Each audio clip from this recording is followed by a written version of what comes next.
Hi, I'm Sally Williams-Minnich, and I'm going to show you how to do one of these spiccato strokes that we use frequently in violin, and this is the Sautille stroke. I'm going to begin by putting a little extra rosin on my bow, because I find it's helpful, especially when you're just getting started with the stroke, to have a little extra friction on the bow. So I'm just going to put a little extra rosin here. I also want to caution everybody, when you're learning the stroke, do be very careful that you don't give yourself a repetitive motion injury. We have a lot of decreased stamina whenever there is tension involved, and if you are tight and then repeating a motion over and over again, it's sort of the perfect storm for giving yourself tendinitis or a similar injury. I actually got injured as I was learning the stroke many years ago. So I always caution everybody, it's best to do this in very short bursts, no more than a couple minutes at a time. Take a rest, do again later, and if at any point you feel pain in your arm, please stop, please talk to your teacher. Do not play through the pain, promise me. Thank you. Okay, so the Sautille stroke is a sort of special type of bouncing bow where the bow almost is going to bounce itself.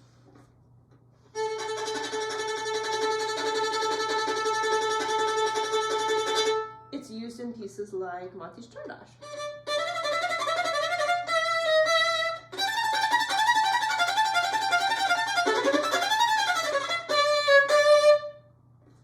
Okay, so first we need to create the conditions under which the bow will bounce. Then there's some specific things that we can look at and troubleshoot later.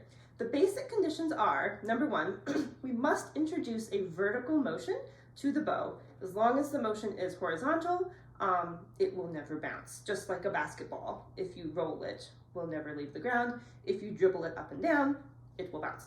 So we are going to get this vertical motion by essentially dribbling the basketball, except it's going to be on your bow. So you can begin by just moving your hand like this. Check that everything in your arm feels relaxed. You should be able to just kind of create this light dribbling motion. Now we will have to slightly adjust this to be the angle when we play, but it's the same basic motion, up and down, up and down. I think it's great to practice this apart from the violin first. When you master that, you might take a pencil. So you can see, can you do this with a bow hold? Because every time we bring the bow into the equation, I find it messes things up. So you can start without the weight of the bow, just with the bow hold, and see, all right, can I do that same basic dribbling motion? You'll notice it feels slightly different in the wrist. You might have a slightly different angle. That's okay. You want to look for the same basic motion. Once you can do that, we can then move to the bow. Best way to really get this stroke to come out on the instrument, I think, is to use open strings. Down bow on A, up bow on E, and so forth.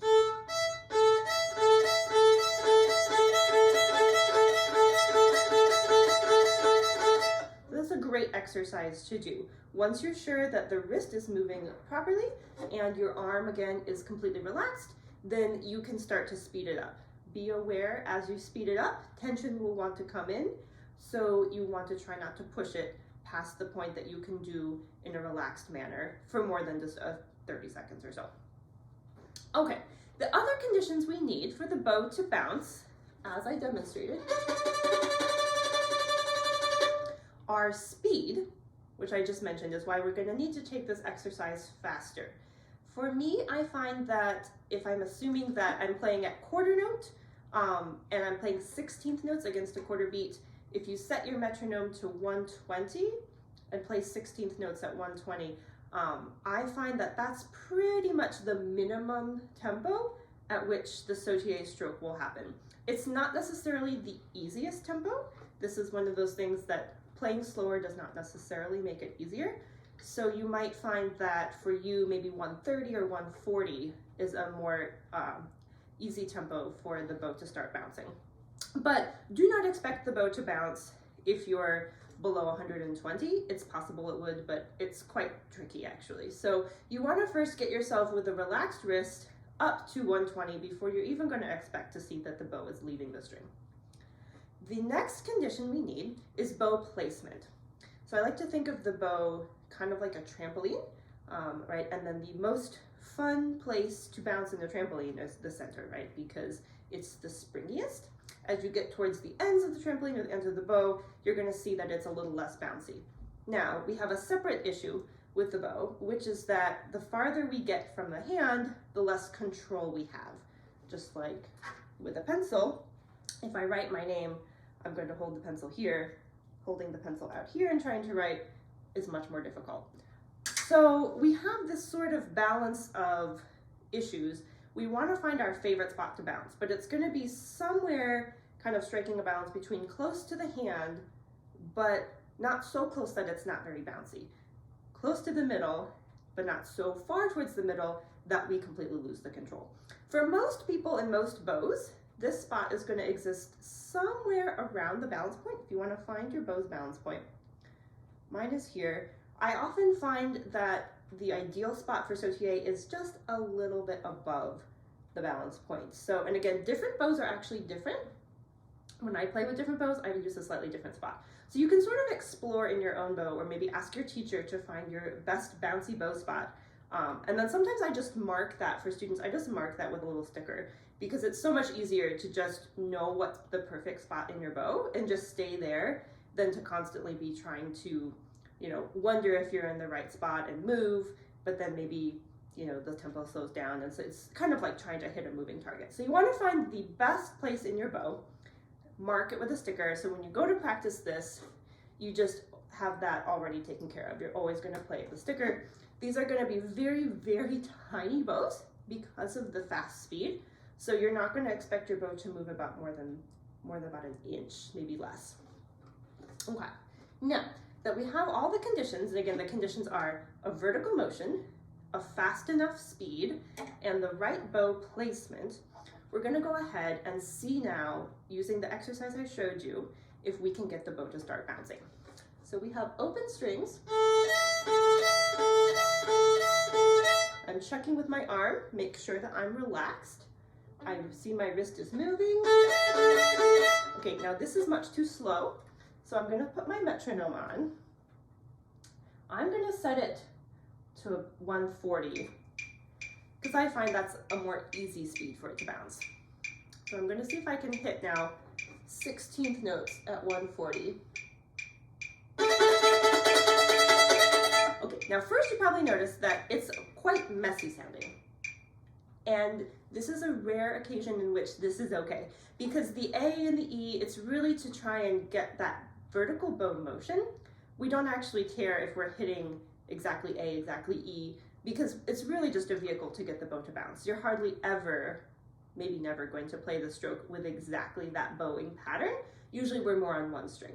So as soon as you notice the bow is starting to bounce, you don't have to feel very specific about trying to get A, then E, and then A, and then E. You can really just kind of back off of that and just let the bow bounce wherever it's going to bounce. It might be on one string, it might be hitting both strings.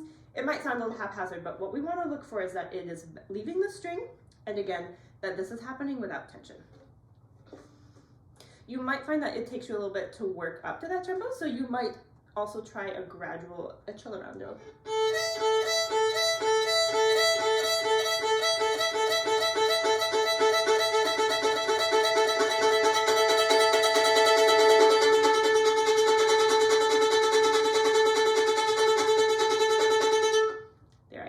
So you noticed I was hitting the pattern A, E.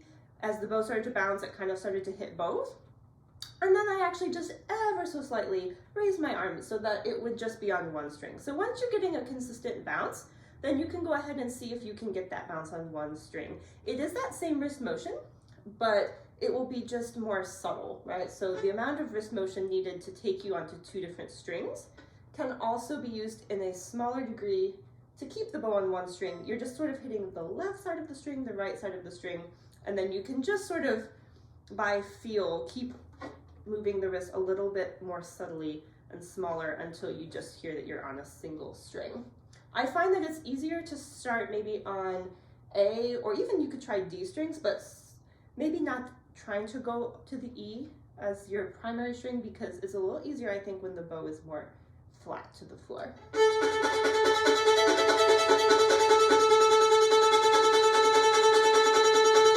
Okay, so this is usually about where my students start to have some trouble. I can do it because I'm a professional now. So you might find that you did everything that I just said and the bow is still not bouncing, or it's bouncing out of control, or it sounds really bad tone, or it started to bounce and then it went back on the string. All these kinds of things start to happen. So again, check those conditions. Did you have the vertical motion? Did you maintain a fast enough tempo for this to bounce? And did you really stay in that same spot on the string? Okay, if you answered yes to all these three things, it's still not working for you. Here's a couple more ideas for you. Again, check your rosin level. Maybe you've been practicing so much all your rosin went off. Just put a little extra rosin right at that balance point or the spot that you found that is the best for the bow to bounce, because that will give you just that a little bit of extra friction, helps the bow to bounce. If you have a very soft sort of wood on your bow, this stroke can be harder. So sometimes trying with a different bow is helpful. If you have a friend who has a different bow, you might just trade bows. See if you can get it to come out with a different bow. It's funny, once you get it on one bow, you can usually get it on another bow. I don't know why that is, but it's something to maybe try. Check your bow hold as well. So sometimes people, they're so focused on all these things, they start to have a weird bow hold. You want to try your very best to avoid that, because your basic bow hold that you've used since forever, is going to be very important in keeping this. If you start to see things like this happen, then you know that your wrist is going to more or less lock in place. You're not going to be able to get that relaxed vertical motion. I often have people practice in front of a mirror when they do this, because at a slow tempo, everything's looking great.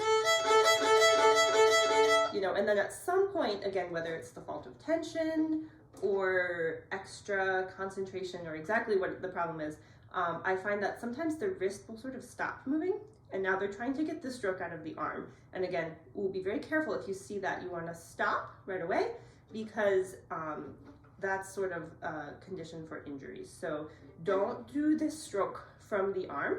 This is really from the wrist. And again, if it's not bouncing, you might just check, is my wrist really relaxed or is tension creeping in? Tension is going to be both the enemy of the stroke and also the enemy of just your arm and wrist well-being.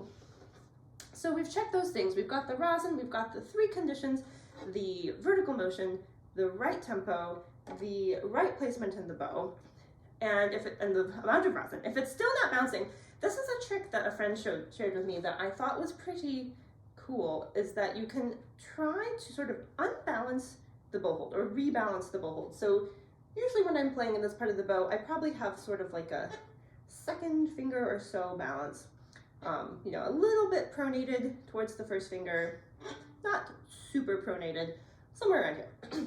Now what you can do is you can actually rotate that a little bit so that you have instead a third finger balance of the bow. And for some reason, this just really can help that bow to pop off the string. Something I think about, it helps us get more of that vertical motion in there. And to unbalance the bow is actually gonna, create that up and down sort of motion. So you might try that. You can just sort of like start the stroke with just maybe these two fingers. It's not gonna be very easy to play that way. So you just kind of balance it, then set the other fingers back, but really try and feel that that is your new balance. And you might find that that is successful as well. It may also take a little bit for the bow to start bouncing. So when you begin this stroke, again, I know I keep saying this, check that you're not tight. You will play for a bit, and a bit is gonna be like maybe 30 seconds. I wouldn't push it past probably a minute. But if it doesn't start bouncing immediately, doesn't mean that it's not going to. So kind of sit with it for a bit.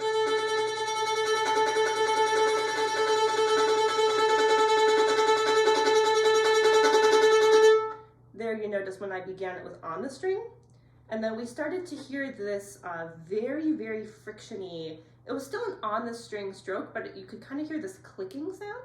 If you hear that, that's actually a very good sign. You're very, very close to getting the bow to bounce when you hear that. So keep going with it, and then you might notice that it starts to bounce. Now, another common problem is that the bow is bouncing, yes, but it's just out of control, right?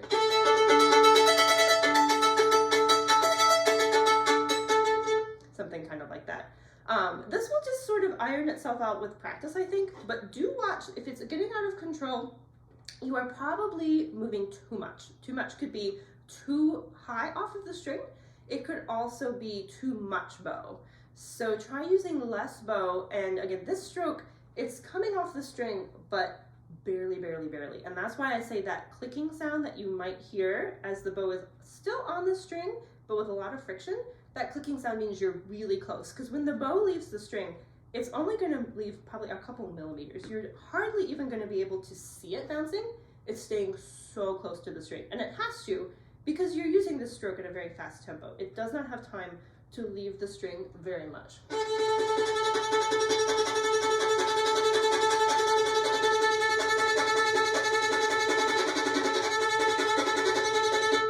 So I can hear that the bow is leaving the string, but I cannot really see that it's leaving the string.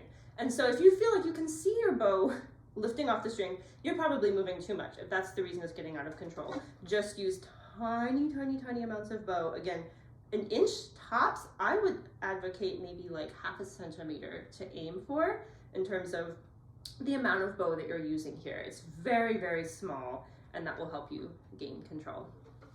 So I hope this is helpful to you as you learn this very, very fun stroke. Again, be very careful with the arm until you are sure that you are doing this tension-free, very, very small practice snippets with little breaks in between, whether that's a break to go do something else or just a break to play something else. I think it can be either, but very, very short snippets. You're trying to get that vertical motion, the fast tempo, the right spot in the bow, nice control, and then once you master it, you can put it into other things. I think it's easiest to start with doubled notes. Once you get ready to use it in, combined with the left hand, I would say maybe begin with a scale with many, many notes per note. So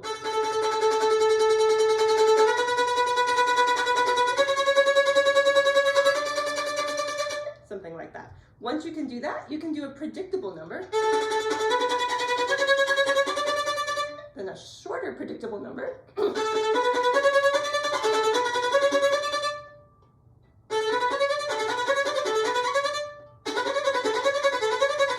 you can kind of work your way up.